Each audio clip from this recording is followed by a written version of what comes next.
Mon mari s'appelle Charles Quix, il a 80 ans. Je m'appelle Annie Jacob, nous sommes mariés depuis 52 ans.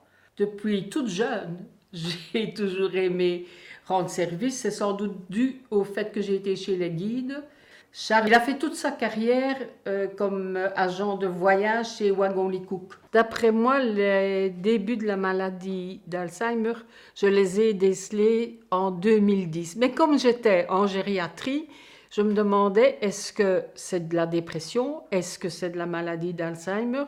Est-ce que c'est dû à sa pension, à un désintérêt? Surtout que mon mari, du fait qu'il voyageait beaucoup, quand il était à la maison, il n'avait pas tellement envie de faire quelque chose. Il se reposait. Et puis un jour, dans le cadre d'une réunion, la personne qui était assise à côté de lui, à la fin de la réunion, me dit « Annie, Charles n'était pas présent ». Et là, ça m'a fait vraiment tilt. Et j'ai commencé à me dire, est-ce que ça ne serait pas la maladie d'Alzheimer? On a poursuivi des examens et en 2014, on a décelé, suite à un PET scan, la maladie d'Alzheimer. Mais cette année-ci, elle a fort évolué. Donc le psychoneurologue me dit qu'il est descendu d'un palier, alors qu'avant c'était une descente douce.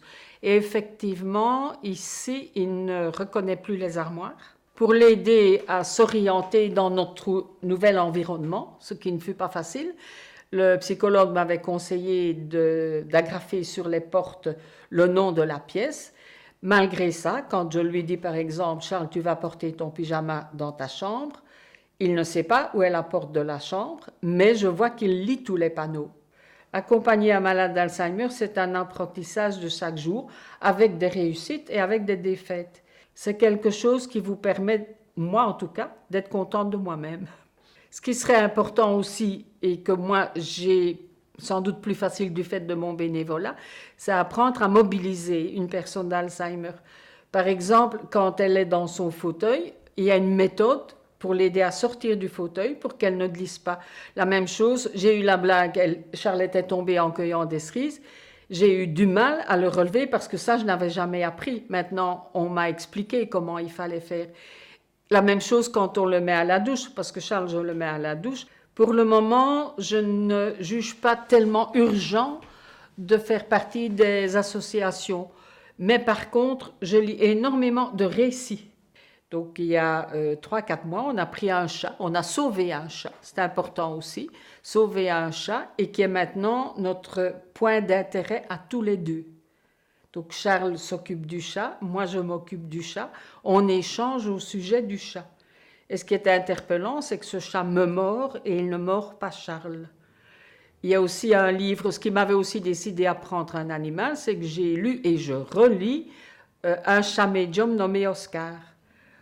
Et je pense aussi que le fait de caresser le tranquillise, l'interpelle. C'est quelque chose, il a un rapport très très particulier au chat et je pense très bienfaisant.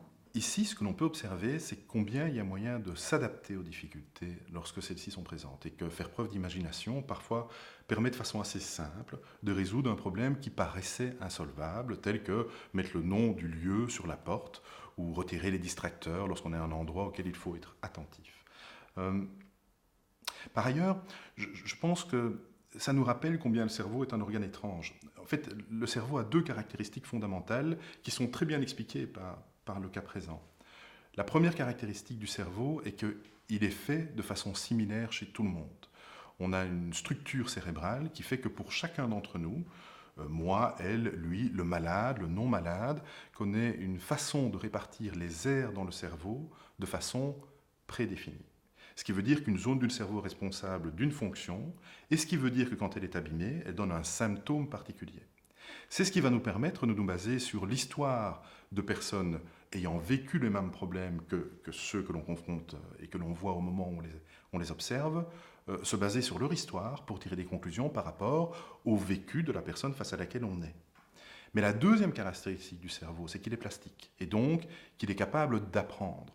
Ce qui veut dire, comme chaque vécu est différent, que chacun des cerveaux est en fait finalement différent, et que chaque histoire sera unique. Ce qui veut dire que s'il est vrai qu'on peut se baser sur l'histoire de ceux qui nous ont précédés et de ce qu'ils ont vécu, il faut se baser sur beaucoup d'histoires pour avoir une chance de trouver ce qui va correspondre au cas qui nous préoccupe lorsqu'on est confronté à quelqu'un qui présente une maladie particulière.